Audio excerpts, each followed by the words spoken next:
tuelezee fakta ambazo zinapelekea kuku waanze kudonoana au wawe na hiyo tabia ambayo inaleta cannibalism. Kitu cha kwanza huwa ni kitu kinaitwa kutoka kata midomo, kwa na midomo mirefu. Lakini fakta ya pili au sababu ya pili ni kuwa wanakosa upungufu wa madini, tunaita calcium. Na ya tatu ni tabia zao.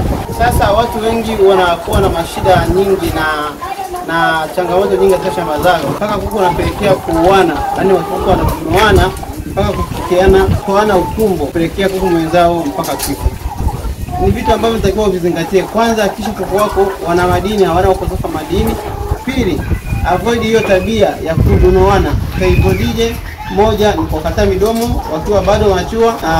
Pili ni kuavoid zile tabia. Ukiona tabia inajitokeza, fanya haraka uende kufanya management yote na umtoe ile kuku ambaye anadonolewa, ili asiendelee kuwavutia wenzake kuendelea kumdonoa na kuleta hiyo tabia kuwa endelevu katika shamba lako. Ukiwa na routine management, kila hatua, kila muda unaingia kwenye shamba lako, kwenye banda lako, kuangalia hali ya hewa inaendeleaje, hiyo itakusababisha na kuondolea hali ya vifo visizotokea au vinatokea ghafla katika shamba lako.